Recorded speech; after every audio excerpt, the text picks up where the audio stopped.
Trigger warning. Game-ending aka self-deletion references exist in this chapter. I am the friend known as H from CancerChaser blog in Chapter 6. I am here to corroborate what my friend said and provide my side of the story of this situation. Will Artens Club, WC, told me about CancerChaser, CC, back in 2016 after the first incident where CC was wailing out on WC because of what seemed to a misunderstanding of affording a phone. I initially told WC to ignore him because he was not worth shit, or at least is what I initially thought. From there he kept me informed about what CC did throughout. Now to go into when I was first referenced in the chronicles about CancerChaser. From what I knew at the time, CC asked WC to send emails over and over from phone to his email. I have no idea why would he need WC to do that. He could have used something like Imgear.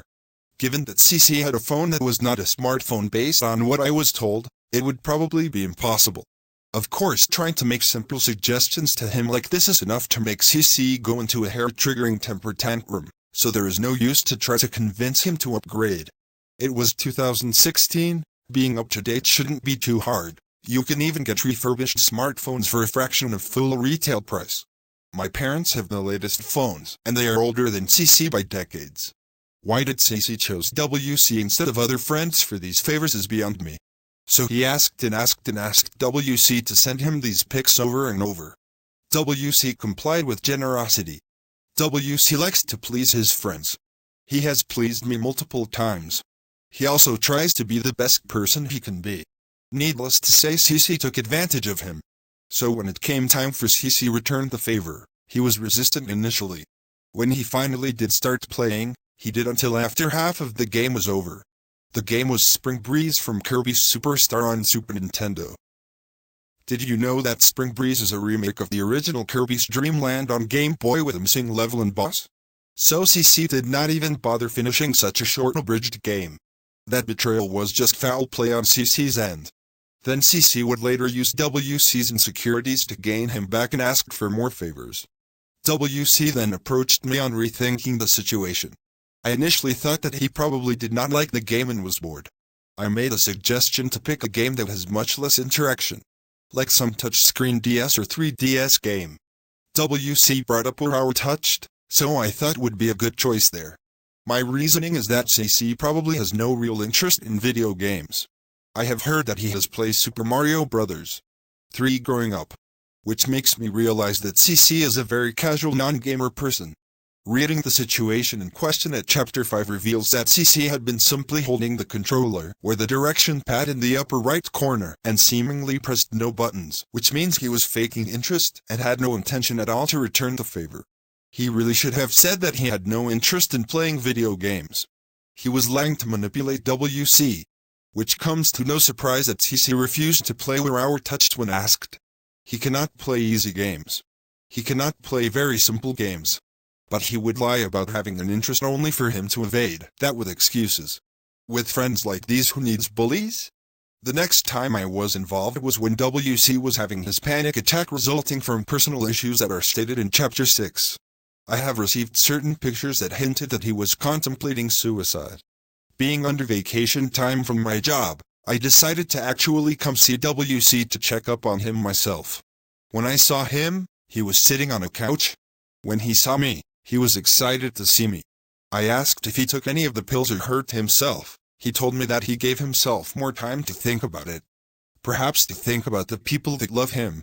He told me about the situation that led up to the panic attack. Best way to describe what was happening without revealing confidential information is that someone was very sick and emotions erupted. I had told him that he needs more time to hang out with friends. We not only did Spring Breeze in full, but also Meta Knight's Revenge, Dyna Blade, and Great Cave Offensive as well. Games in that collection that are larger than Spring Breeze. We did not get to do Milky Way Wishes that day, but we did eventually got to do it at another time. We also played Brawl Brothers. All I remember is that there was a code to play the Japanese version, and we did that and completed the game. It was short at 4 levels long. We also played events in Super Smash Bros. For Wii U. We did not clear all of the events, only some, but we did have fun. At Applebee's we discussed the situation further. There I learned that he had sent the same pics to other friends as well, which made me concerned. I thought that WC was going to get a wellness check on him or worse be committed to a mental ward for days. I only knew one recipient among the 7 besides myself. I never met CC in person. The person I knew is a mutual friend. The mutual friend never really got to see the messages, so he was unaware. It reached an old phone and when he got a new one, the messages were deleted. The mutual was relieved to know that WC was okay and felt better. And yes, the mutual is informed of CC and his bullshit antics. I can confirm that he heavily resents CC, as I do. So I had to get WC to do damage control to avoid being institutionalized. As information like this can scare people and be irrational, we need it for cooler heads to prevail. So WC told everyone that it was for attention. So WC can still run his panel at the upcoming convention and not be stuck that weekend in a mental hospital. He really needed to avoid the ruining of plans like that. After all, my cousin once told me about the one time she told exactly one person that she felt suicidal because an aunt of hers being diagnosed of cancer. From her dad's side, I'm related through our moms being sisters. Telling her best friend was enough for the BF to call the ambulance and my cousin had to stay in a mental ward for 16 days. CC's response was very callous. As far as I know, he never asked what was going on around that time. He just stayed silent and only responded with that shitty "I knew it" bullshit when he received the fucking cover-up. WC was crying for help and I answered the call. I live 2 hours away and this shit lives minutes away in walking speed, yet gives radio silence to someone he calls himself a friend to, is mere blocks away, while I invest in gas and mileage to make sure WC is okay. Some friend CC is. For someone who claims to be a good friend in his hate mail, he sure shows no effort in even trying to check up on him. Real piece of scum CC is. I later go to see the panel and I liked it. Which comes to no surprise in my perspective. The next day I played Streets of Rage 1 with WC. The only other thing I remember is that there was some dude I met who was in a wheelchair because he broke his foot days before. Now for my thoughts about CancerChaser and his narcissism. Will Artens Club would later work for New York Comic Con and buy the Super NES Classic, which meant for the later part of September and early October he would be very busy. He also was seeking for connections, so there would not be any room for free time. CancerChaser did not give a shit about the adult responsibilities WC had to do. And despite CC being older than WC, CC would not take no for an answer and start guilt-tripping WC. Having enough of CC's scummy actions, WC finally cut ties. This was met with harassment and hate mail, which truly shows CC's a redeemable character in full form. CC is a fucking disgrace to everything it means to being gay. If I was gay, I would rather live in a fucking fraternity of homophobic bullies that ever have anything to do with CC. This old man never seemed to learn a single thing about accountability or responsibility. How dare does he interfere with the job?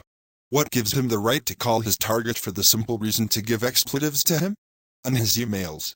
Disgusting does not come close. Making empty threats for law enforcement for intimidation and truly showing his true colors on how he uses people only to claim they are useless after the fact. On his latest unprovoked email where he makes more empty threats and more shitty insults is fucked up. I have heard that CC passed by a block away from WC's home twice after 2017. That is obvious projection. CC knows WC's location. Clearly CC is the stalker. Stalking close to his target's home and then acts like he is the victim and being harassed is scummy behavior. I have never seen such a scummy person ever as far as stalkers and harassers go. I honestly have no consideration for him as a human being. If he receives anything terrible short of death, it is karma. He deserves nothing but negativity and hate. This man is among the lowest of monsters. I have had to deal with people with psychosis several years ago, but this man is worse by the power of 10. There is bad people and there is extreme scum. CancerChaser is the latter. The only people worse than CancerChaser are child rapists, pedophiles, murderers, terrorists, abusive parents, and human traffickers. All those aside, CancerChaser is the worst kind of person out there. Fuck this man. Fuck him hard.